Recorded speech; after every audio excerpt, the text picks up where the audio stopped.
예, 선교 헌신 예배 때마다 자주 불러주셔서 감사합니다. 예, 교회가 전도와 선교를 위해 있는 것이 아니라 있는 것 자체가 전도와 선교가 된다라는 글을 얼마 전에 보았습니다.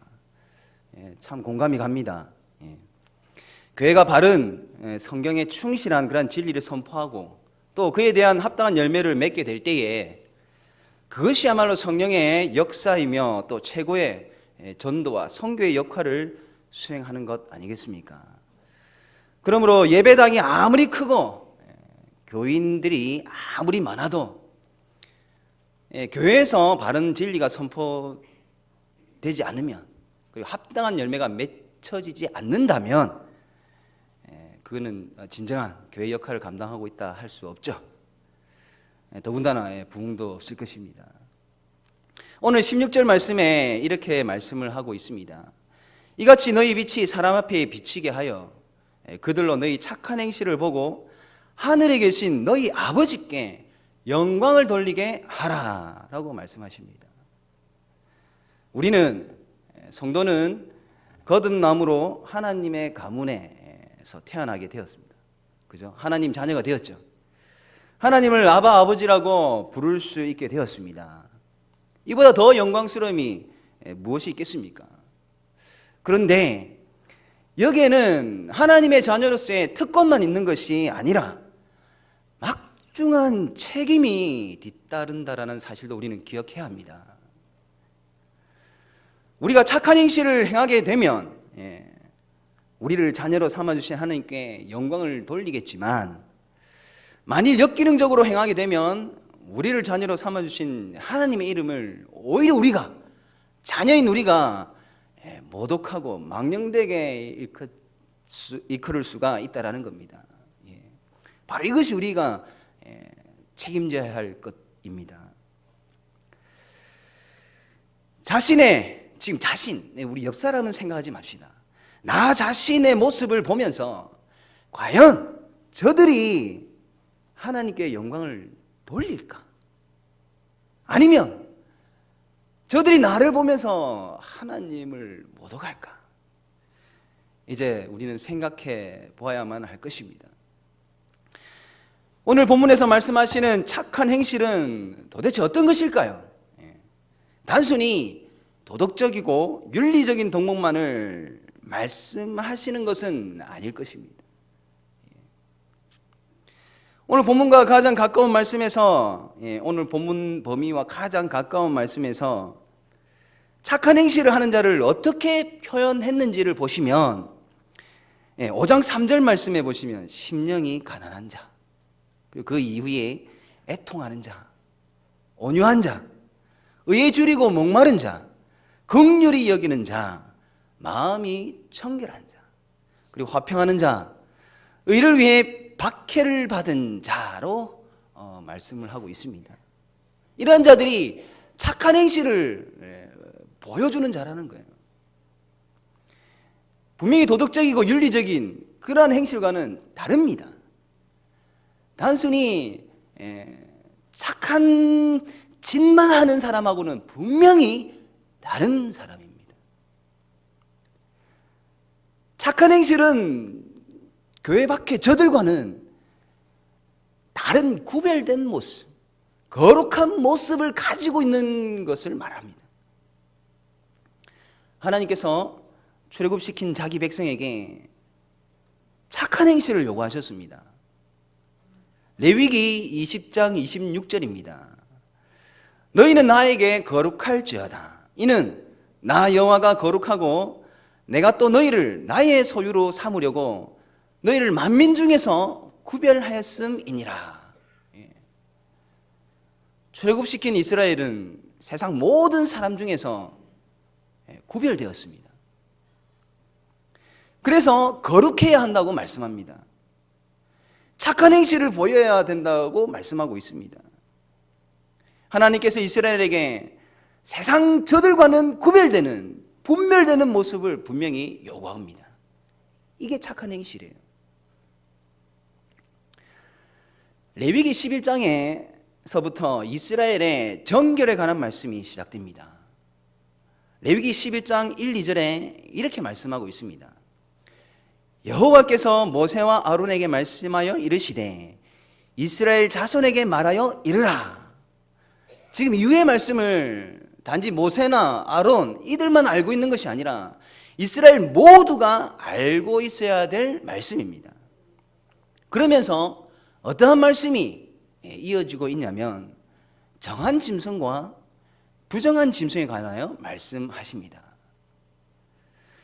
하나님께서는 이스라엘에게 먹을 수 있는 정한 짐승과 먹지 말아야 할 부정한 짐승을 분명히 나누어 주셨습니다.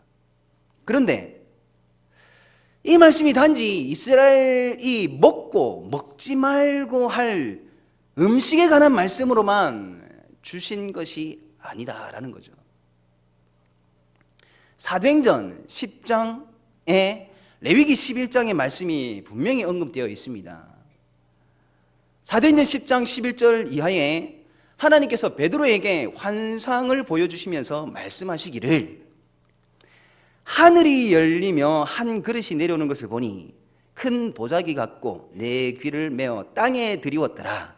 그 안에는 땅에 있는 각종 네 발 가진 짐승과 기는 것과 공중에 나는 것들이 있더라.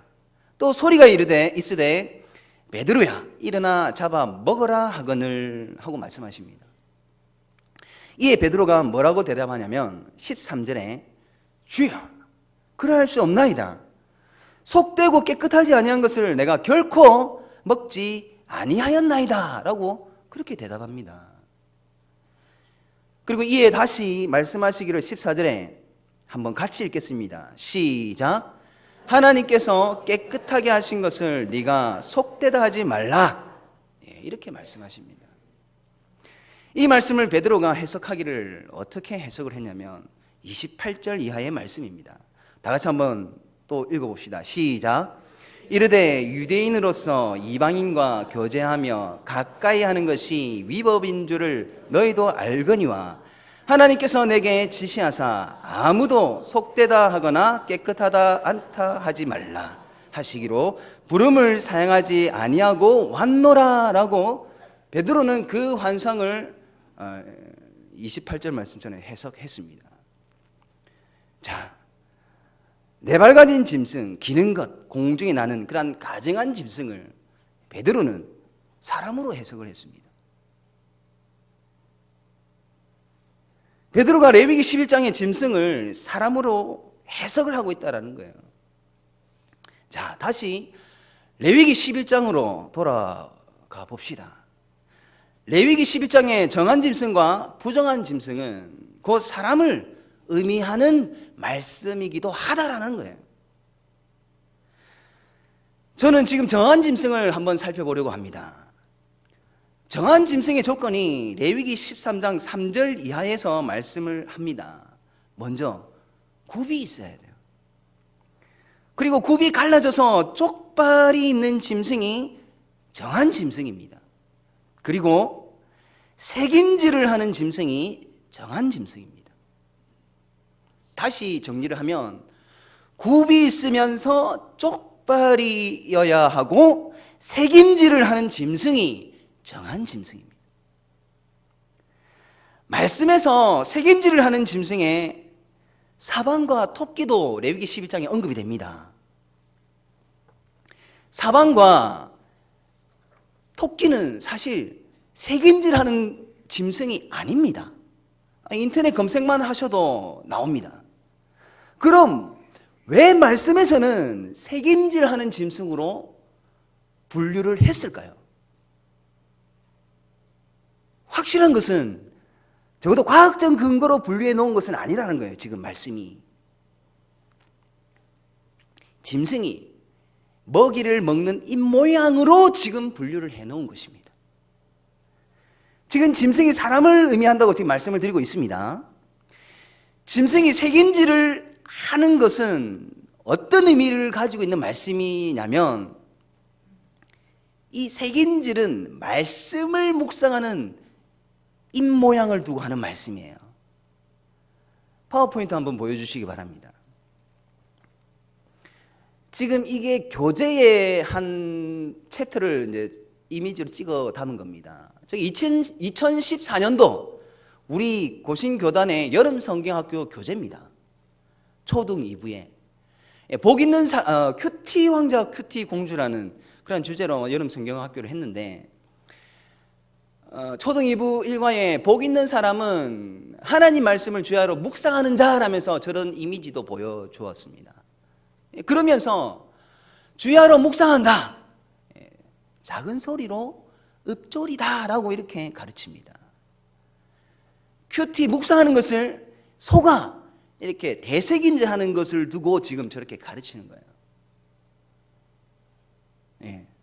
색임질이 하지 않습니까? 이게 말씀을 하나님 아버지 이렇게 하는 모양과 같아서 지금 그렇게 분류를 해놓은 겁니다. 시편 1편 1절에서 2절에 분명히 이렇게 말씀을 합니다. 복 있는 사람은 오직 여호와의 율법을 즐거워하여 그의 율법을 주야로 묵상하는도다. 묵상의 뜻이 분명히 우리 교단에서 가르치기를 작은 소리로 읊조리다입니다. 소가 여물을 먹을 때 앞서 표현한 것처럼 합니다. 하면서 합니다. 묵상이 바로 그렇다는 거예요. 복 있는 사람은 악인의 꾀를 쫓지 아니하고 죄인의 길에 서지 아니하며 이렇게 한다는 거예요. 여러분, 정한 짐승, 그러니까 하나님의 백성으로 구별된 거룩한 사람으로서 착한 행실은 아무나 할 수 있는 것이 아니라는 거예요. 하나님의 말씀을 늘 주야로 묵상하는 자야만 할 수 있는 그것이 바로 착한 행실이라는 겁니다. 일반적인 도덕적이고 윤리적인 그런 행동을 말하는 것이 아니라는 거예요. 또 정한 짐승은 색임질을 하면서 굽이 있어야 합니다. 저 굽. 괜찮죠?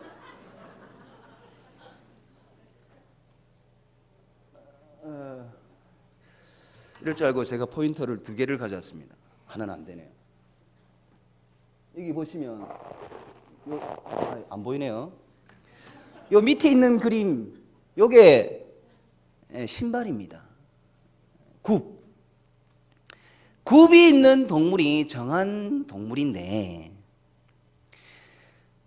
이 굽은 신발과 같은 의미가 있습니다. 출애굽기 3장 5절에 하나님이 이르시되 이리로 가까이 오지 말라. 내가 선 것은 거룩한 땅이니 내 발에서 신을 벗으라 라고 말씀하셨습니다. 신을 벗으라. 하나님께서 왜 모세에게 신발을 벗으라고 하셨을까요? 모세가 서 있는 곳은 거룩한 땅이기 때문입니다. 창세기 3장 17절에 아담에게 이르시되 내가 내 아내의 말을 듣고 내가 내게 먹지 말라 한 나무의 열매를 먹었은즉 땅은 너로 말미암아 저주를 받고 라고 말씀이 분명히 기록되어 있습니다. 자, 이 맥락에서 인류의 타락으로 땅이 저주를 받았는데 출애굽기 3장 5절에 모세가 서 있는 곳은 하나님께서 거룩한 땅이라고 하신 곳입니다. 그러니까 이곳에서 더 이상 신발을 신고 있을 이유가 없습니다. 거룩한 곳이니까 그곳에 접촉하면서 있어야 되는 겁니다. 반대로 그렇지 못한 곳에서는 신발을 신고 있어야죠. 접촉을 하면 안 되지 않습니까? 그런 의미의 말씀이라는 거죠.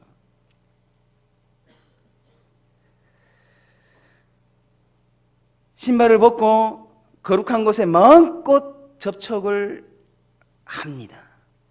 거룩한 곳에서는.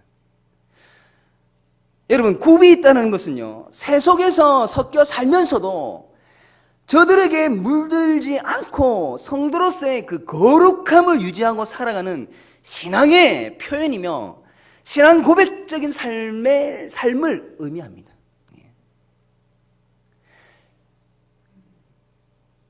그리고 굽만 있다고 정한 짐승이 아닙니다. 굽이 갈라진 쪽발이 있어야 한다라고 말씀하고 있습니다.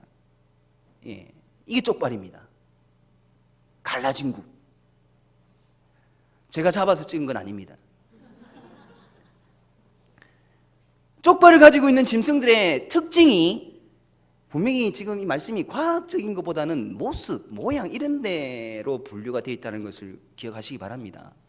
이 쪽발을 가지고 있는 짐승의 특징이 산을 잘 오릅니다. 지금 저 보시면 산양인데 저런 절벽 꼭대기 올라가서 더군다나 뿔로치 박으면서 저끼리 싸우고 있습니다. 잘못일까봐 좀 제가 사투리를 많이 쓰도록 하겠습니다. 매 들으시기 바랍니다. 저 절벽을 이 양들이 어떻게 올라갔을까요? 대단하지 않습니까? 그래서 쪽발을 간 짐승은요, 저런 데를 잘 올라갑니다. 예. 떨어지지도 않고 잘 올라가요. 여러분, 아브라함이 하나님께 이삭을 제물로 바치기 위해 어디로 갔습니까? 모리아 땅에 하나님께서 일러준 한 산으로 갔습니다. 모세가 하나님의 말씀이 기록된 두 돌판을 받은 곳이 어디입니까? 시내산입니다. 다윗이 성전을 건축한 곳이 어디입니까? 여호와께서 거하시는 곳, 여호와의 이름을 두신 곳이 어디라고 성경에 말씀하고 있습니까? 시온산이라고 말씀합니다.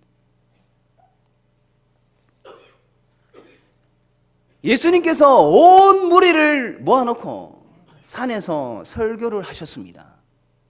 이 설교를 우리는 산상수훈이라고 합니다. 여러분, 굽이 갈라진 쪽발을 가진 짐승이 의미하는 것은 하나님께서 인재하시는 곳, 하나님의 말씀이 있는 곳으로 나아가는 자를 지금 의미합니다.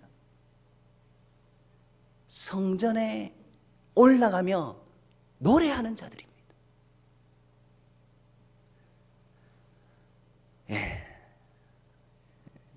피곤한 분이 계시는데 깜짝 퀴즈 문제를 하나 제가 준비했습니다. 피곤해 보이는 분이 없었으면 그냥 지나갔을 텐데 피곤한 분이 계시네요. 정한 짐승에는 굽이 있어야 한다고 말씀드렸습니다. 자, 물고기에는 보시면 비늘이 있어야만 합니다. 비늘은 물고기의 이 피부가 이 물 안에 바다나 강, 바닥에 접촉하는 것을 막아줍니다. 잘 보시면 그렇습니다.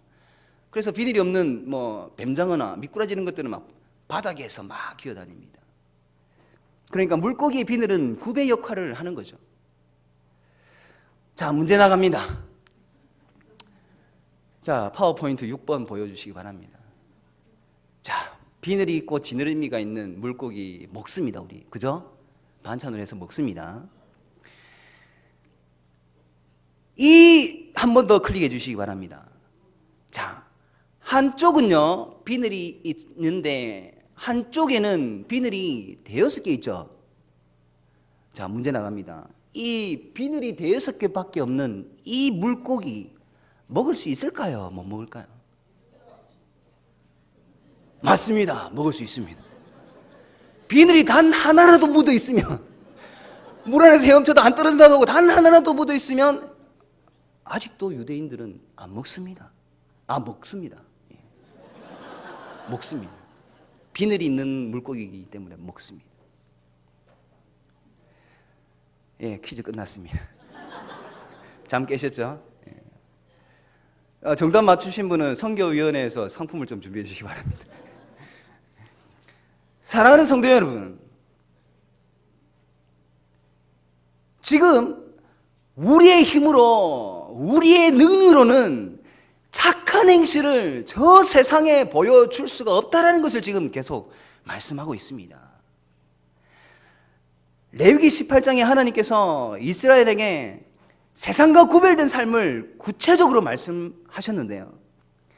그 내용은 차마 입에 담기 민망한 것들입니다. 한번 찾아보시기 바랍니다. 지금 찾으셔도 됩니다. 한번 보십시오.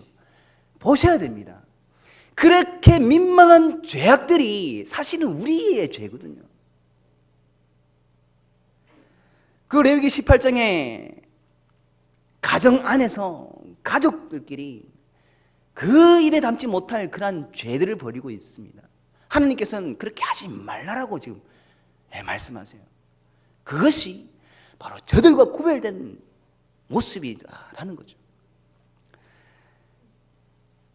지금 그림이 있는데요. 이게 무슨 그림이냐면, 자, 이쪽에 이게 지금 당시 히브리인들, 유대인들의 주거 모습입니다. 그건 집의 모습이에요. 집. 보면요, 어떤 모습이냐면 그 집 안에 한 가문이 거의 산다고 보시면 됩니다. 특히 요 반듯하게 잘 지어진 이 집 보면 안에 막 집 안에 칸들이 막 있죠. 한 칸은 부모님이 사시고, 한 칸은 둘째 어머님이 사시고, 한 칸에는 작은 아버지가 사시고, 물론 작은 어머니도 같이 계시겠죠. 한 칸에는 뭐 형님 내외가 살고, 이런 집이에요. 그런 집안에 사는 거예요. 여기도 마찬가지입니다. 그런 집안에 살다 보니까 차마 입에 담지 못할 가족들끼리 그러한 일들이 일어나더라는 겁니다. 애굽에서 그렇게 하였고 가나안 땅에 들어가서도 거기에서도 그렇게 하는 자들이 있는데, 제발 너희들은 애굽에서 그렇게 했던 것처럼 하지 마라. 그리고 가나안 땅에 들어가서도 그들의 풍속을 따라서 저러한 죄악들을 범하지 마라. 그것이 착한 행실이라는 겁니다. 이런 것들을 어떻게 참고 견딜 수 있을까? 버젓이 옆에서 유혹을 하고 있는데, 나의 아버지의 나의 어머니이고 나와 같은 피를 나눈 가족이지만 그 유혹을 어떻게 참을 수 있느냐? 이게 내 힘으로는 안 된다는 거예요. 자, 이것이 하나님께서 부른 한 가문이고 하나님께서 부르신 한 민족이고, 이것이 하나님께서 부른 교회라면, 교회 안에서도 차마 입에 담지 못할 그러한 민망한 이런 죄는 아닐지라도 그러한 죄악들의 모습들이 있더라는 거예요. 도대체 이런 모습을 저들이 볼 때에 하나님께 영광을 돌릴 수 있겠는가? 때문에 우리는 내 힘으로 안 되지만, 내 능으로는 안 되지만 하나님의 말씀을 늘 묵상하면서 거룩한 삶을 추구하면서 하나님이 임재하신 곳에 그분과 함께 동행하면서 이러한 유혹들을 견뎌내라는 거죠. 이겨내라는 거죠. 그렇게 착한 행실을 저들에게 보여주라는 겁니다. 마태복음 5장 39절 이하에서도 주님께서는 우리에게 요구하시는 행실들이 기록되어 있습니다. 이렇게 말씀이 기록되어 있습니다. 잘 들어주시기 바랍니다. 나는 너희에게 이르노니 악한 자를 대적하지 말라. 누구든지 내 오른편 뺨을 치거든 왼편도 돌려대며 또 너를 고발하여 속옷을 가지고자 하는 자에게 겉옷까지 가지게 하며 또 누구든지 억지로 오리를 가게 하거든 그 사람과 심리를 동행하고 내게 구하는 자에게 주며 내게 꾸고자 하는 자에게 거절하지 말라. 여러분, 주님께서 우리에게 이러한 착한 행실을 요구하셨으나 우리의 능력으로, 우리의 힘으로 나의 오른편 뺨을 때리는데 그것을 막고 왼 볼때기로 때리라고 될 수 있는 사람이 있겠습니까? 될 수 있겠습니까? 자존심 상하는데. 우리 힘으로 나를 고발하여 팬티까지 뺏어가려는 자에게 고급스러운 아웃도어 잠바까지 아낌없이 내어줄 수가 있습니까? 가뜩이나 몸이 힘들어서 죽겠는데 누군가가 저나 여러분들에게 오리 2kg나 되는 이 길을 함께 걸으면서 함께 일을 하자고 하는데 기쁨으로 2번에 다는 그 거리를 동행하며 일할 수 있겠습니까? 아파 죽겠는데. 이게 우리 힘으로 되냔 말이에요. 이게 우리 능으로 되냔 말입니다. 그래서 하나님께서는 우리에게 요구하십니다. 늘 말씀을 묵상하기를 요구하십니다. 늘 하나님께서 인자하시는 곳으로 나와 동행하기를 원하십니다. 세속에 물들지 말라고, 거룩함을 유지하라고 지금도 우리에게 말씀하시고 계십니다.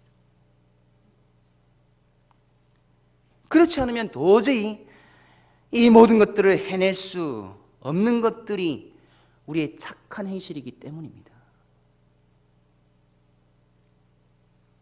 오직 하나님과의 관계가 온전할 때에 하나님을 근거하여서만 할 수 있는 것들이 우리의 착한 행실입니다.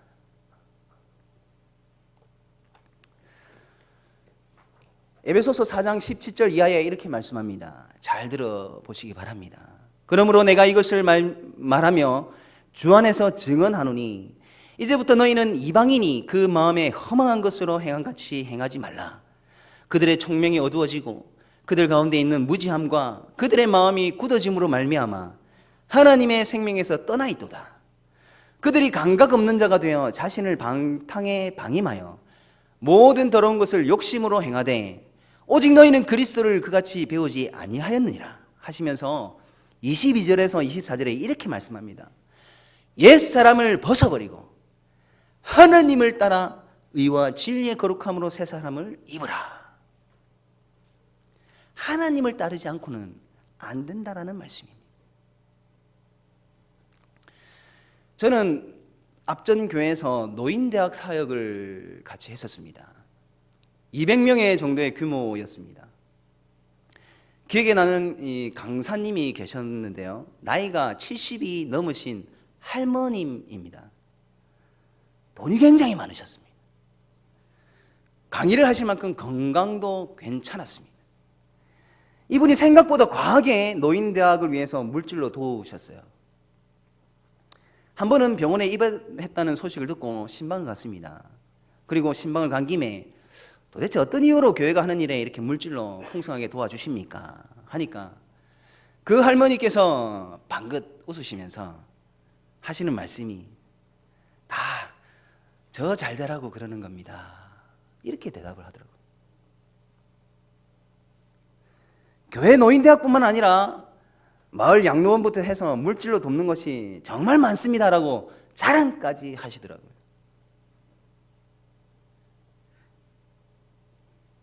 다 자기가 잘 되라고. 마지막에 이 세상을 떠날 때에 정말 좋은 곳에 가고 싶다라고 이렇게 말씀을 했습니다. 이야기를 좀 더 나누다 보니까 이 할머니는 아주 신실한 가톨릭 신자였습니다. 그렇게 착한 일을 하면 나중에 잘 된다는 거죠. 여러분, 하나님과의 관계가 단절된 끊어진 상태에서 행하는 모든 것은 결국 아무리 그것이 선행이라 할지라도 결국 썩어 없어질 자기를 아름답게 하는 치장밖에 되지 않습니다.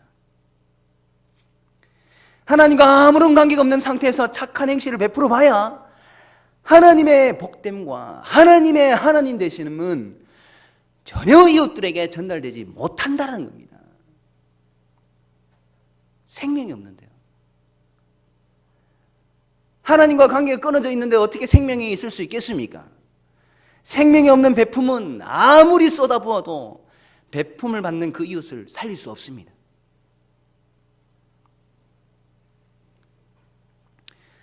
사랑하는 성도 여러분, 지금까지 해오셨던 것보다 더 자주, 더 많이 하나님의 말씀을 묵상합시다. 지금부터라도 세속에 물들지 않도록 가지 말아야 할 곳에 가지 마시기 바랍니다. 하나님의 특별한 인재가 있는 이 교회를 중심으로 그런 삶을 살았으면 좋겠습니다.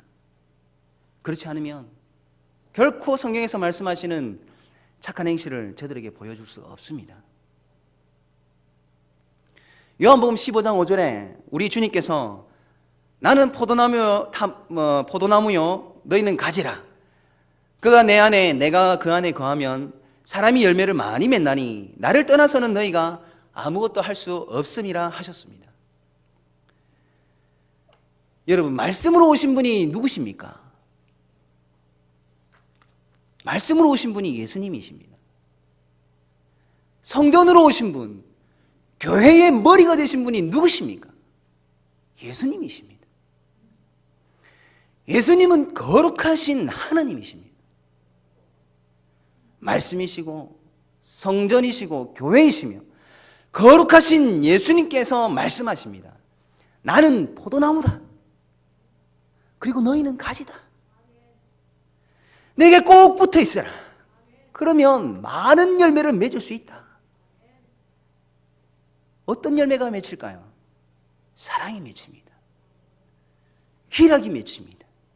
화평이, 오래 참음이, 자비와 양성과 충성과 온유와 절제라는 그러한 열매들을 풍성히 맺을 수 있게 됩니다.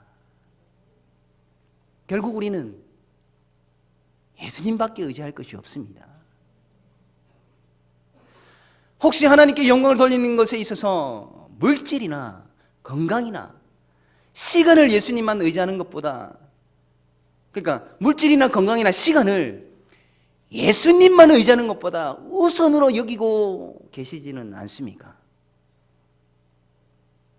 절대 그러시면 안 됩니다. 세상의 저들이 하나님께 영광을 돌리도록 하는 그 전도나 선교도 마찬가지예요. 물질이 우선이 되어서는 안 되고요. 건강이 우선이 되어서는 안 되고요. 시간이 우선이 되어서는 안 됩니다.